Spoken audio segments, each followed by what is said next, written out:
Assalamualaikum warahmatullahi wabarakatuh. Saya Dr. Zaril 810. Pastikan kita sehat, orang normal paham. Masih di siaran 810, berita baik memang baik. Sahabat-sahabat Trinta, apa kabar hari ini? Insya Allah sehat, bahagia, dan barokah. Spesial menjelang buka puasa di Bangka Utara, bincang-bincang manfaat. Sekarang kita akan mendengarkan spesial tausiah, nasihat, kultum, apapun istilahnya, untuk membuat kita lebih baik. Siapakah orang yang akan menyampaikan ini? Beliau didatangkan spesial dari daerah Jawa Barat karena beliau sudah lama tinggal di sini dan di Belinyu ini, tepatnya di kota Belinyu. Beliau hadir sebagai guru yang penuh rasa cinta kepada muridnya, sehingga beliau dicintai oleh murid-muridnya. Dan beliau punya wawasan yang luas, bisa menguasai bahasa Inggris, bahasa Arab, dan juga matematika, serta pelajaran-pelajaran kehidupan lainnya. Termasuk beliau juga seorang penulis dan juga seseorang yang peduli dengan masa depan anak bangsa. Terbukti dengan dibuatnya grup, yaitu grup perpustakaan, yang beliau ambil buku-bukunya dari e-book, beliau gunakan biaya, beliau sebarkan di sana, dan boleh siapa mengambilnya. Nah, sahabat-sahabat Trinta, kita mulai kultum kali ini sama-sama mengucapkan basmalah. Bismillahirrahmanirrahim. Assalamualaikum, Kang Guru, Kang Diki. Waalaikumsalam warahmatullahi wabarakatuh. Materi apa nih, Kang Diki, yang mau disampaikan? Kita berhubung nih waktunya lama, Ya. jadi kita materi campur-campur. Yes. Materi campur-campur. Sapa dulu ya. Ya, silakan. Channel apa? Channel. Siaran 810. Baik, assalamualaikum warahmatullahi wabarakatuh. Waalaikumsalam warahmatullahi wabarakatuh. Siaran 810, sahabat Dr. Jalil yang dimuliakan Allah. Alhamdulillahirabbil alamin. Nahmaduhu wa nasta'inuhu wa nastaghfiruhu wa na'udzu billahi min syururi anfusina wa min sayyiati a'malina. May yahdihillahu fala mudhillalah wa may yudlil fala hadiyalah. Asyhadu an la ilaha illallah wahdahu la syarikalah wa asyhadu anna Muhammadan abduhu wa rasuluh. Ya amin. Para penonton dimanapun Anda berada,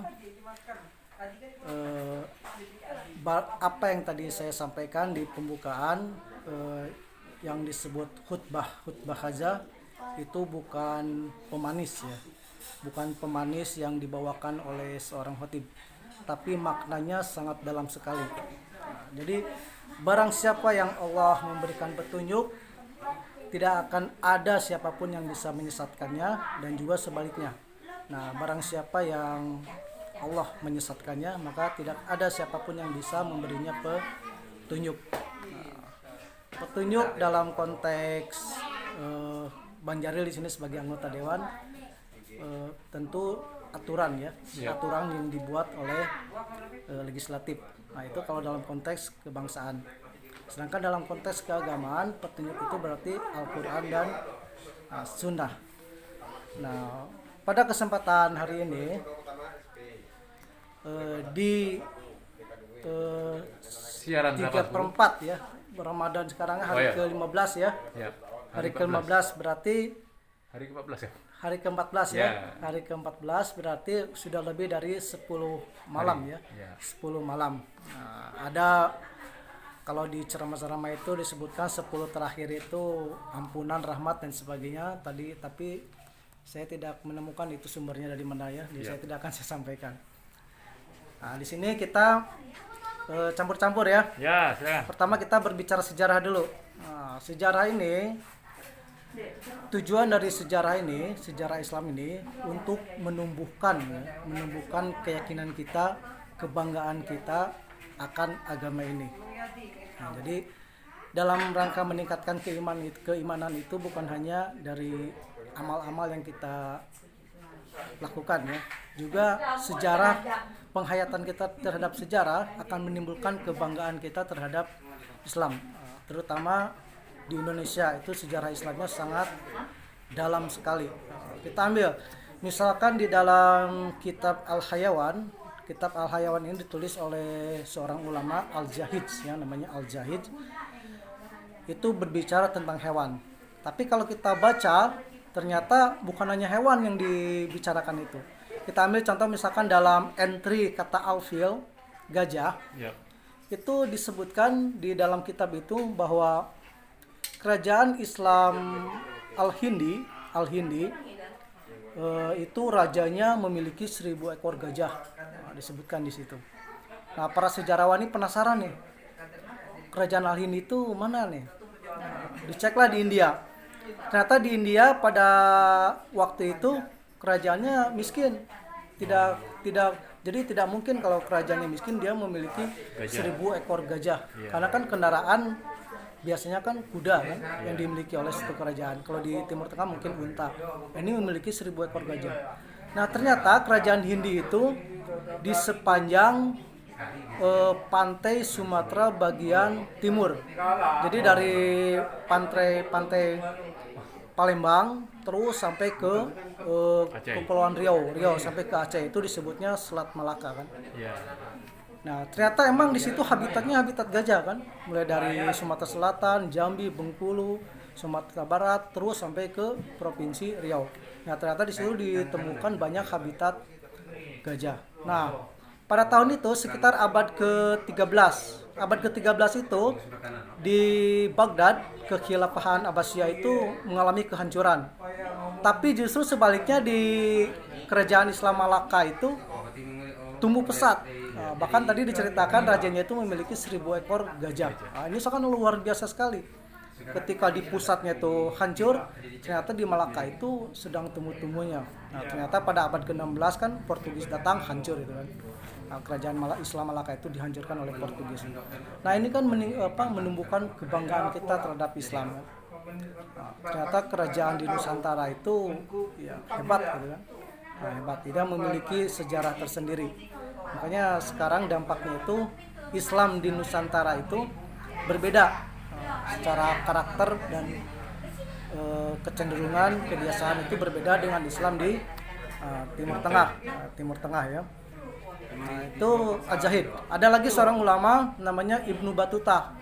Ibnu Battuta itu dia seorang ulama, dia mengembara ke seluruh negeri Islam dan dia sampai ke Aceh. Nah, dia menulis di dalam kitabnya itu Rihlatu Ibnu Battuta, disebutkan Aceh itu sebagai kerajaan Jawa. Nah, dia nggak tahu karena waktu itu dari provinsi Sumatera terus gugusan pulau sampai ke Jawa Bali itu disebutnya Jawa. Makanya dia menyebutkan di kitabnya itu Jawa gitu kan. Nah, padahal Aceh. Nah, di situ juga diceritakan.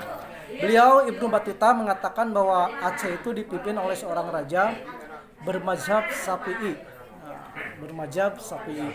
Nah, jadi di Indonesia ini meskipun ada beberapa kelompok Islam yang bukan bermazhab Syafi'i, tapi tidak dipungkiri kecenderungan mazhab Syafi'inya itu kental. Kita ambil contoh misalkan mungkin tidak ada seorang pun umat Islam di Indonesia ini yang mau misalkan menyentuh tai ayam, tai bebek misalkan, buang aja gitu aja. Iya. Pasti geli kan? Iya. Karena di dalam mazhab Syafi'i itu najis kan. Tapi di dalam mazhab Hambali selagi hewannya itu halal dimakan, kotorannya tidak najis. Nah, tapi karena sudah berakar di Indonesia ini bermazhab Syafi'i, nggak akan ada satu orang pun yang itu kan geli kan. Iya. Geli. Itu jadi apapun mazhab kita di Nusantara ini pasti terpengaruh oleh mazhab Geli itu jijik Syafi'i. Ya, jijik. Karena sudah berakar ya. Nah, itu sejarah. Dia sejarah itu meningkatkan kebanggaan kita terhadap Islam. Terus apalagi sekarang? Setelah sejarah, matematika. Nah, di dalam matematika itu ada satu cabang ilmu namanya itu logika matematika. Nah, ini dulu saya pernah mau nulis tentang bagaimana berpikir secara matematika demi memajukan umat. Nah, tapi belum rampung juga tuh. Iya. Karena saya berpikir seperti ini, kira-kira nulis buku itu ada yang baca nggak gitu kan. Apalagi pernah Profesor Jimmy Al-Siddiqi itu pernah mengatakan seperti ini, buku bagus aja nggak dibaca orang, apalagi buku yang tidak bagus. Nah, disitulah mulai down gitu. Apalagi sekarang perkembangan digitalisasi ilmu pengetahuan, jadi buku itu di grup-grup Telegram, di internet ribuan, bahkan di Google Drive, di PDF Drive itu sampai 70 juta koleksi buku gratis. Nah disitulah kita mulai down. Jadi bagaimana caranya? Jadi kan kita nggak dipungkiri juga kan, jadi kita bercapek-capek berlatih-latih itu ingin juga kan ada hasilnya, bukan hanya dijual gratis. Nah, kira-kira ada yang beli nggak? Nah kalau tidak ada yang beli kan nggak balik modal juga kan. Nah kan di situ belum dirampungan juga. Nah di logika matematika itu, tujuan dari logika matematika itu bagaimana kita berpikir benar dan teratur. Nah ini sulit ya kalau hanya diucapkan, ini harus, soalnya ada simbol-simbol, ada kalimat majemuk, ada implikasi, berimplikasi, terus ada disjungsi, konjungsi, berkuantor universal, ekstensial dan sebagainya. Nanti itu digabungkan, nanti kita berbicara itu teratur. Nah, misalkan jika gajah itu belalainya panjang, maka jerapah itu lehernya panjang. Nah, kebalikan dari kata ini itu apa? Kebalikannya. Nah, kebalikannya kan? Nah, itu dipelajari itu. Terus nanti ada komposisi banyak di situ ya, nanti banyak. Nah, itu bagus kalau dipelajari. Cuman sayang di kurikulum 13 itu tidak dipelajari lagi. Terakhir di kurikulum KTSP. Nah, itu sangat bagus sekali kalau dipelajari itu. Logika, matematika. Apalagi? Bahasa Inggris. Bahasa Inggris? Yes. Wah, bahasa Inggris ini. Bahasa Inggris ini saya teringat apa kata-katanya Andre Hirata. Jadi Andre Hirata itu dia melakukan perjalanan ke Inggris sampai ke pelosok desanya itu. Ternyata dialek dari bahasa Inggris itu banyak. Nah, yang paling merdu kata Andre Hirata itu ada di desa ya, di desa Inggris namanya itu Edensor ya saya. Oh, salah satu judul bukunya, Edensor. Edensor itu nama desa di Inggris kalau nggak salah tuh. Iya. Love itu dibacanya itu love ternyata. Oh, love ya. Bukan love. Nah, terus hubungan antara bahasa Inggris dan bahasa Arab itu sangat kuat sekali. Banyak bahasa Inggris yang menyerap dari bahasa Arab. Contohnya fun itu dari bahasa Arab. Fun, senang. Fun, Bahagia. lucu, seni, fun itu ngambil dari bahasa Arab. Nah, banyak juga yang lainnya. Nah, terus bahasa Arab. Bahasa Arab. Nah, ini bahasa Arab ini bahasa yang paling spesial ya. Makanya Al-Quran itu diturunkan di dalam bahasa Arab. Kenapa spesial? Karena kosakata di dalam bahasa Arab itu satu momen aja, contoh misalkan unta, itu banyak bahasa Arabnya itu. Unta betina ini, unta yang umurnya setahun ini, unta yang mau melahirkan ada lagi, unta itu kosakata unta. Terus kosakata untuk haus itu banyak juga. Bahkan kata Muhammad Quraisyab itu, Profesor Dr. Muhammad Quraisyab, penulis tafsir Al-Misbah, dikatakan kata haus itu ada 200 kosakata untuk menandakan haus saja. Haus. Terus apalagi Al-Quran itu sangat unik sekali. Kita ambil contoh misalkan di dalam Al-Quran yang dijadikan sebagai dalil berpuasa, ya ayyuhalladzina amanu kutiba alaikumusiyam. Nah, kutiba itu kan diterjemahkan di dalam Al-Quran itu kan diwajibkan. Nah, kutiba alaikumusiyam. Padahal kutiba itu kan asal katanya dari kataba. Kataba itu berbentuk kalimat aktif. Nah, kutibanya itu kalimat pasif. Itu harusnya kan ditulis. Artinya itu kan ditulis. Tapi kenapa jadi diwajibkan? Bahkan dalam tafsir Jalalain itu artinya itu furido, difardukan. Nah, ini kan unik kan? Ini merangsang para ulama untuk memberikan para ulama stimulus ya, rangsangan untuk meneliti. Nah, kenapa memakai kata kutiba? Bukan langsung aja kan ujiba alaikumusiyam, diwajibkan atas kalian berpuasa. Kenapa harus memakai kutiba? Nah, kalau kita gabungkan lagi dengan ayat-ayat yang lain yang memakai kata kutiba, ada lagi misalkan kutiba alaikumul qisos. Saya pernah bertanya kepada Ustadz Edi, apa nih rahasianya? Beliau dengan jujur sekali dan saya sangat bangga tidak tahu katanya. Sama tidak tahu. Beliau bagus. Seorang ustadz itu, seorang ilmuwan itu, kalau ditanya kita memang nggak tahu, harus bilang tidak tahu. Jangan memaksakan diri. Nah, tapi beliau memberikan isyarat setiap kali suatu kewajiban itu memakai kata kutiba itu telah dilaksanakan dulu sebelum Islam. Kutiba alaikumusiyam kama kutiba alal ladzina min qablikum, sebelum kalian. Sama kisos juga, kutiba alaikumul kisos. Kisos itu telah dilaksanakan sebelum Islam datang. Nah, setelah Islam datang disempurnakan ya. Kalau dulu di zaman jahiliyah satu orang dibunuh, balasannya itu bisa satu kampung dibunuh. Nah, di zaman Islam tidak. Nyawa dibayar nyawa, jari dibayar jari, bahkan hidung pun ada kisosnya. Nah, itu di dalam Islam ya, diarahkan. Kutiba alaikumusiyam kama kutiba alal ladzina min qablikum la'allakum tattaqun. Nah, tattakunnya ini unik juga. Tattaqun itu memakai fiil mudhari, kata kerja bentuk sekarang. Kenapa tidak muttaqun aja? La'allakum muttaqun, agar kalian bertakwa, kan sama. Nah, ternyata muttaqun itu dia berbentuk isim fa'il dari wazan dari fiil ittiqa ya. Ittaqaa yattaqiu, muttaqun. Jamak ya, jamak. Muttaquna. Nah, kenapa tidak pakai muttaquna? Karena kalau memakai isim fa'il dia pasif, bertakwa, ya udah bertakwa. Pasif. Tapi kalau memakai fi'il mudhari, la'allakum tattaqun. Jadi dia terus. Jadi takwa itu sesuatu yang terus diusahakan. Bukan pasif. Muttaqun. Takwa aja tidak.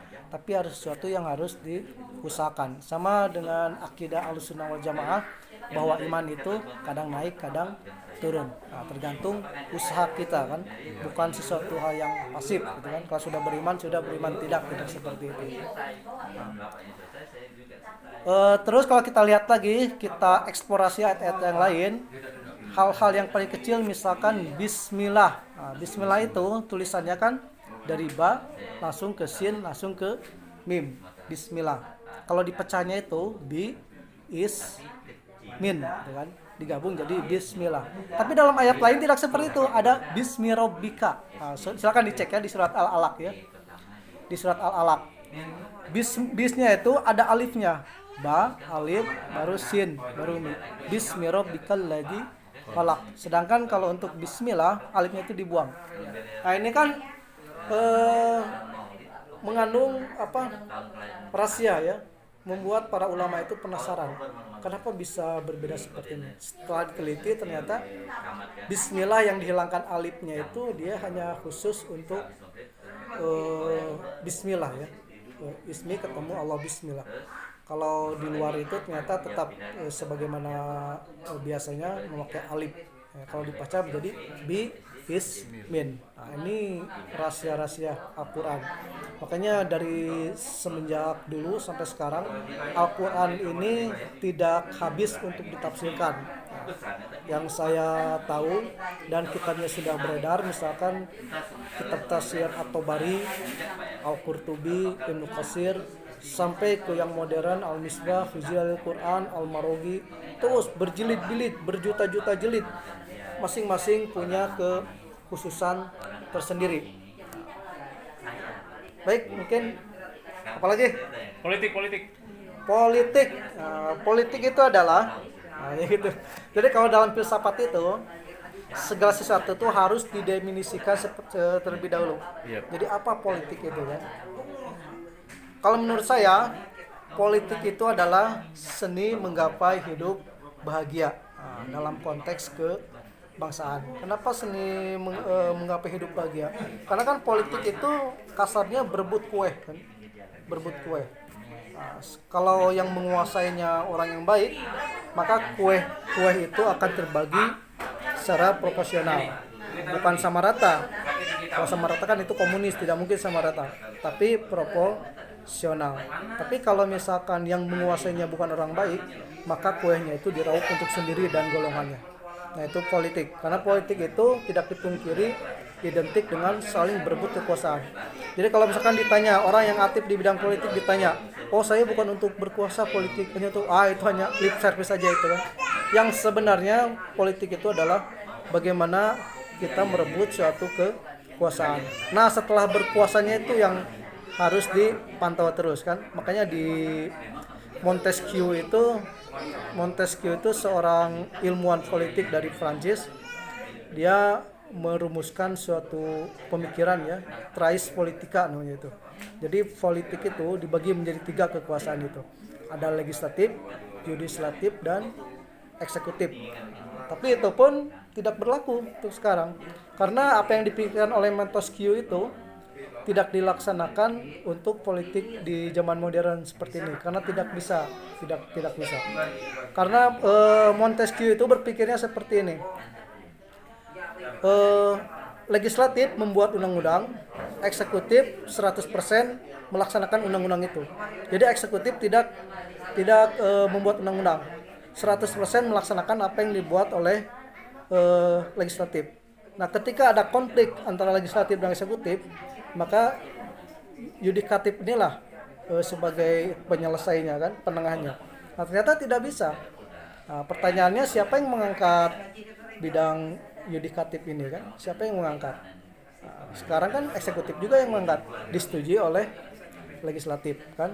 Nah, terus kalau misalkan eksekutif perlu sesuatu yang emang ingin cepat, nggak bisa misalkan kita menyuruh legislatif bikin undang-undang kami ini, nanti legislatif rapat lagi. Nah, ini Bang Jaril ini pengalaman kan, bagaimana lambatnya membuat suatu undang-undang. Nah, tidak bisa itu.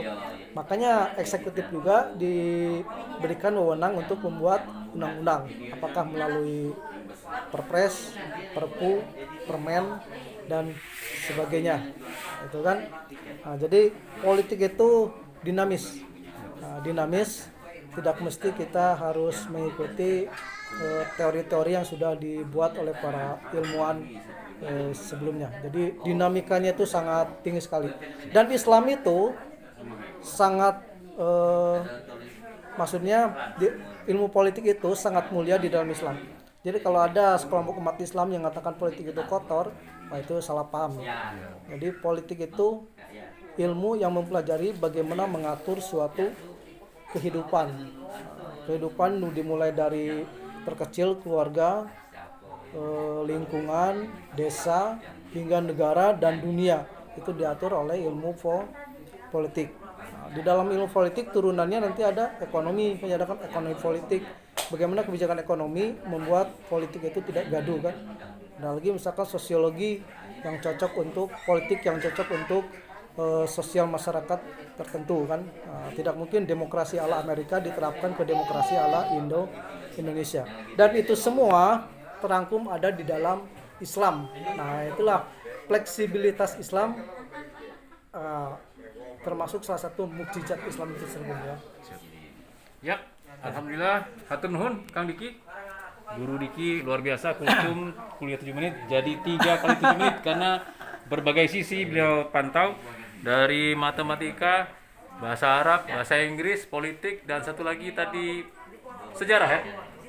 Sejarah. Baik, sahabat-sahabat cinta, nikmati siaran-siaran 810 lainnya. Berita baik memang baik. Insya Allah keputusan kita hari ini menentukan siapa kita nanti. Saya Dr. Zaril 810, pastikan kita sehat, normal, paham. Assalamualaikum warahmatullahi wabarakatuh.